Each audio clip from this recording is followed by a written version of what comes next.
Hi everyone, this is Aprajda from evidyarthi.in. So let's continue the topics from your chapter number 4, Tribals, Dikkus and the Vision of a Golden Age. ठीक है, so अब हमारे पास topic आ गया है some took to settled cultivation. इसका क्या मतलब होता है कि आप जानते हैं कि भाई कल्टीवेशन में यानी कि फार्मिंग और खेती की जितनी भी चीजें होती है ट्राइबल भाई उसमें भी इन्वॉल्व रहे थे। ठीक है, सो क्या यहाँ पे क्या है, पहला पॉइंट ये है कि settled tribals and those who cleared the land got rights and descendancy।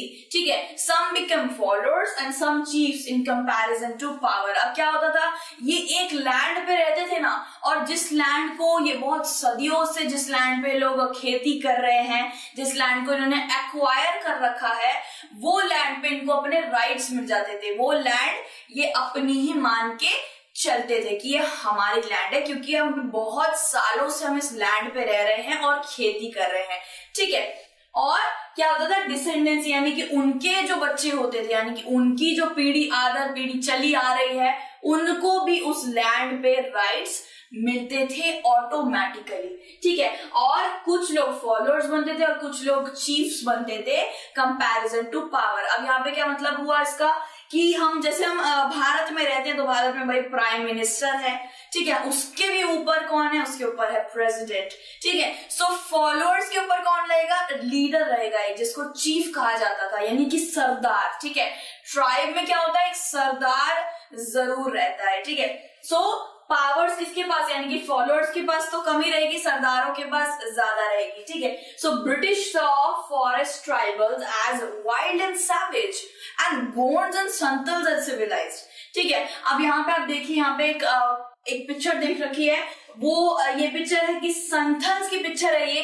ठीक है, गोंड्स और संथल भी एक तरीके की ट्राइब होती है। ठीक है, तो ये देखिए संथल है, ये भी एक तरीके की ट्राइब है, और ब्रिटिशर्स की ये सोच थी कि संथल और गोंड्स ज्यादा सिविलाइज है, ज्यादा सभ्य है। किससे कंपैरिजन किससे करा, हंटर और गैदरर्स और शिफ्टिंग कल्टीवेटर्स जो फॉरेस्ट में रहा करते थे।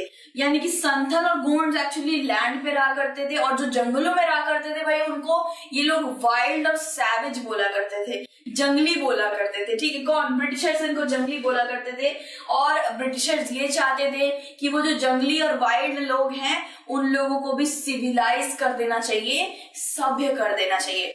यहीं से ब्रिटिशर्स धीरे धीरे करके नई नई चीजों को इम्प्लीमेंट करने लग गए थे, नए नए रूल्स को इम्प्लीमेंट करने लग गए थे, यानी कि चेंज लाने लग गए थे, एक रिफॉर्म लाने लग गए थे फॉरेस्ट के सिस्टम में भी। भाई इनको फूटियां भा ही नहीं रहा था, लोग इतने अच्छे से कैसे रह रहे हैं, लोग अपना गुसर बसर कर रहे हैं, नहीं, इनको कुछ ना कुछ करना ही होता था। इनको हर बार लग रहा होता था कि भारत भाई देश में कहीं ना कहीं तो मतलब कमियां निकल ही रही है, ये कैसे तैसे करके कमियां निकाल ही देते थे। मतलब फॉरेस्ट में लोग रह रहे हैं भाई, अपना गुजर बसर, तुमको थोड़ा ना परेशान कर रहे हैं, लेकिन स्टिल नहीं, उनको सिविलाइज बनाना है, उनको ये करना है वो करना है। सो ये सारी चीजें आपको इस पूरे चैप्टर में मिलेगी कि भाई उनको भाई वो शांति से रह रहे थे, फिर उनमें कुछ गड़बड़ कर दी, उनको प्रॉब्लम्स और दे दी, और फिर आगे जाके उनकी प्रॉब्लम्स और बढ़ा दी गई उनके फॉरेस्ट पे कब्जा करके। ठीक है, तो सम टुक टू सेटल कल्टीवेशन वाला जो टॉपिक है वो हमने क्लियर कर लिया है। बाकी टॉपिक हम नेक्स्ट वीडियो में कंटिन्यू करेंगे। Till then take care, bye bye.